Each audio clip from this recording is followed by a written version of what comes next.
Before starting a walk around on any excavator, I like to share with my customer my personal experience with these excavators and my history in the business. I remind them that I have 17 years experience selling for a competitor that is world renowned as being probably the best excavator on the market. It's a reputation. So when I came to Volvo almost 6 years ago, I remember one of my managers commenting that we have, one of the best, if not the best excavator on the market. And I had to tell me, pump the brakes a little bit. I know what a good excavator is, and I'm not sure that this one is it yet. When my customers tell me it's a good excavator, then I'll be believing it.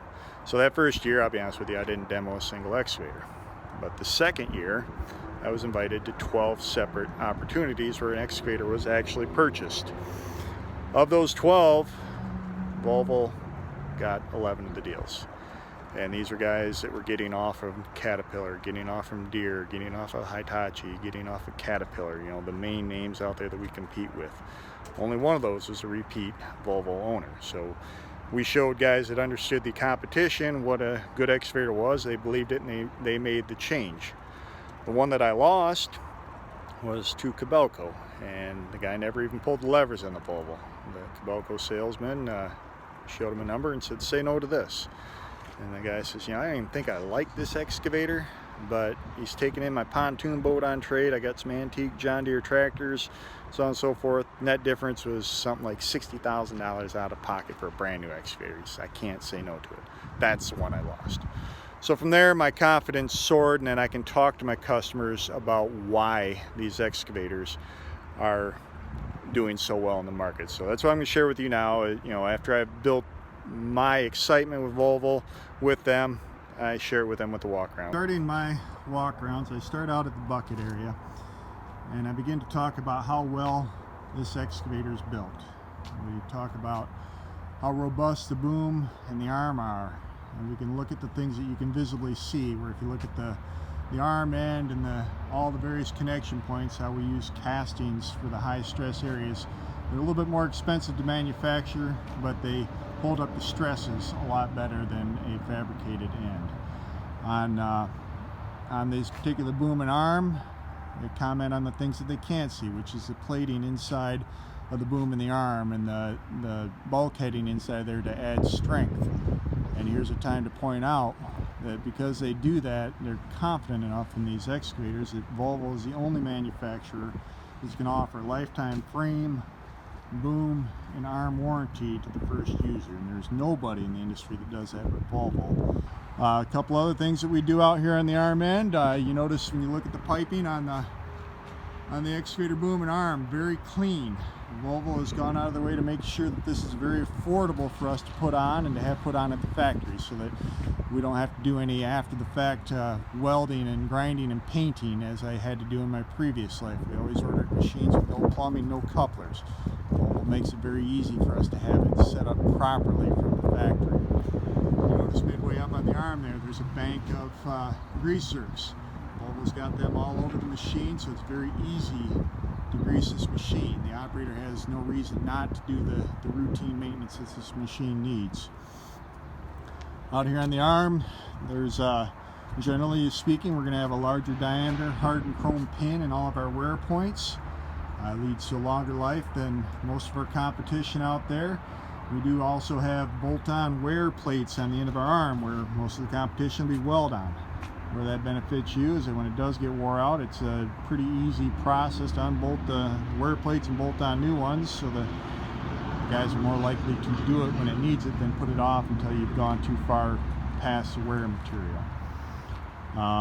We happen to be using work brow bucket on this, but if we had a Volvo bucket, I would be talking to you about the 400 Brunel build and the 500 Brunel wear plates, and how a lighter bucket is going to last longer than a traditional bucket and have better penetration into the dig than a traditional heavier bucket. Start to work my way around to the side. I comment on the orange handrails that are there. You may not think that that's a very big thing, but safety is a very big thing to Volvo, and it's becoming to be a very big thing with OSHA and all of our contractors. Speaking as a man who has fallen off of a piece of equipment before that did have some handrails, but they were down at my ankles and they weren't orange. I came very close to getting hurt very badly, but Fortunately, I didn't. It would have been nice to have orange handrails, large, easy to see, all over the place, folded down so that you can transport it, but folded up so it's even taller when you need them. We've got punch plate raised traction aids. Doesn't sound like a big deal, but when you get into muddy conditions or icy conditions and you've either got a diamond tread or sandpaper glued to the machine, you put a little bit of snow and mud on there, those traction aids they lose some of their effectiveness. Here the material's able to go through the plates, and you get a lot more traction for the worker that's standing up there, and less chance of him falling if he does have to get up there. I like to talk about build and weight of the machine. Volvo goes out of their way to build the weight into the machine rather than just simply put a heavier counterweight on it. The undercarriage is one of the places where we can see that. Most of the components tend to be thicker, heavier than what's needed for the class machine that they have. Easy place to see that is up here at the idlers. They put a little bit of reinforcing on the idler frame, these two ribs here. Just one way to make sure that your undercarriage is strong, but we're building in weight, keeping it down low where it helps the machine stay on the ground instead of tipping around.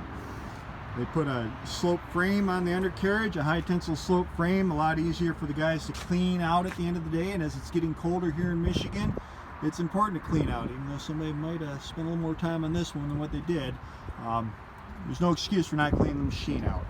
They do put some relief holes underneath the carrier rollers so that material doesn't build up underneath the carriers and begin to do some premature wear if it doesn't get shoveled out in time. Never thought it was a big deal, but it's amazing how many comments I get on our bolt-on steps. How many steps do you see that are mangled? It happens more often than we care to think about. These are important for guys getting on and off the machine safely. When they're welded on and they get bent up, they tend to stay that way forever. With these bolted on ones, they actually hinge so that if something hits that, it has a chance of rolling out of the way without being damaged. But if it does get damaged, 2 bolts, pop it off, throw a new one on. It seems like a little thing, but again, with safety, it's a very big thing. You guys will be able to get on and off the machine safely, and less chance of damaging those steps. Going back to safety for a second, notice there's a camera on the side here. That's now standard with Volvo. We've got rear view camera we've had forever. Now standard camera is on the side as well.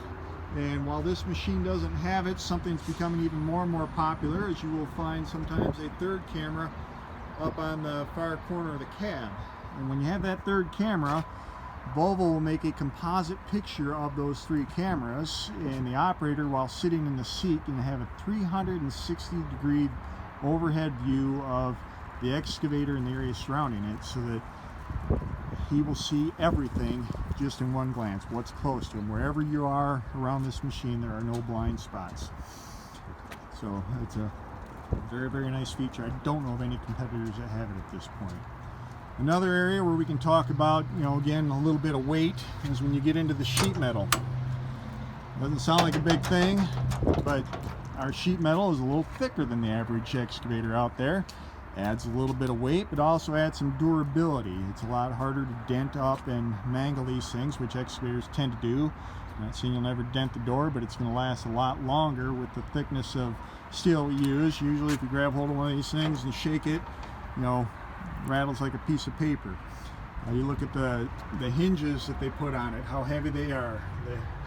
And 3 bolts instead of 2. The locking mechanism is a positive lock with a lever on it.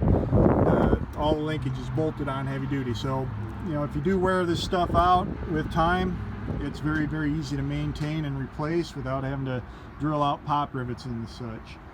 When you look into this hydraulic inside of the engine compartment, you'll see that we've got the filters down at easy to reach ground level servicing. As much as we can do to keep the guys from having to climb on the machine, we're going to do, but very clean, very easy to service from the ground. Working around to the back, tell people we've got the greatest counterweight in the industry. Just look at it. We use the finest German engineered concrete in these counterweights for the best dead weight in the industry. In all seriousness, I do take customers, we get down underneath the machine a little bit. And while everybody does have sheet metal on the belly to at least decoratively keep it looking good as long as they can. Volvo goes to a heavy plate steel that's going to hold up to any abuse, and the underside does take abuse, so these are going to hold up a lot longer than the thinner stuff that our competition uses. And you'll notice around all the bolts, you got these little rings here to help protect the bolts when you do swing into something. Just a little thing to help this thing last longer and look better. If we wanted to crawl down and get underneath the center joint there, or the center frame, we comment about how Volvo actually has a plate there. Most competition will be, they'll have that wide open where if you go over a stick or something, they can protrude up into there and do some damage to some vital components. So I'll move around to the other side of the machine. We'll open up another engine compartment door and comment on the large cooling surface, and with the exception of that one little cooler there, everything's side by side, so we get pretty much ambient temperature air across all of the coolers, and not preheating any of the air before it hits the cooler. So, and there's also a net in front of that dust net for the fines to help keep the cores cleaner longer. In the next compartment, it's not needed so much anymore because the old days of the John Deere controls versus excavator controls is almost gone. But if you do get the old timer, more times than not, you'll see a changeover valve there, so you can switch the controls just with the pull of a lever. We comment about how nice and neat the electrical components are. They're routed very, very cleanly, sealed, so that they should have minimal issues with our electrical system throughout this machine. I spent a good deal of time talking about the master disconnect and how important that is. I encourage them to get in the habit of using that at the end of every shift. It does a couple things. Obviously, with the telematics always running, even at a trickle, it's a good idea to just turn it off in case you're parked for an extended period of time, help preserve the battery life. I encourage them to come out and cycle the engine at least once every couple weeks. If they're going to be longer than that, maybe consider disconnecting the batteries. But also in our colder climate like we are in Michigan, when you do throw that switch at the end of the shift, it does one last purge of the DEF lines. Make sure we don't have DEF fluid in those lines, either crystallizing in the warmer weather or freezing in the colder weather. So it's a switch that most customers aren't used to needing to use, but I encourage them to get in the habit of using that with the Volvo. And I tell them with any Tier 4 engine, doesn't matter whose it is, make sure that clean fuel, clean air, clean DEF fluid, and encourage them to top off at the same time, and if at all possible, top off at the end of shifts, so to negate any condensation issues that may come up in the warmer weathers. You got a half full fuel tank that's warm, you have potential to build condensation.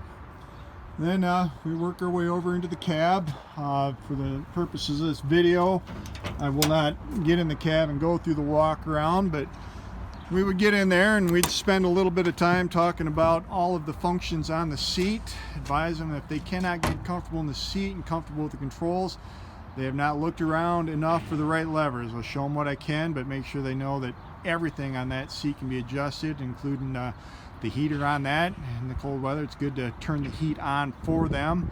Elevate the seat as high as you can before you put them in there. That way they're forced to start to mess with the levers to lower it down a little bit. We'll talk about the straight travel pedal, because most of our competition doesn't use that, how nice it is. This particular unit does not have dig assist on it, but I will talk to them prior to the walk around about what options we have for dig assist. We'll get into the seat and we'll go through all of the computer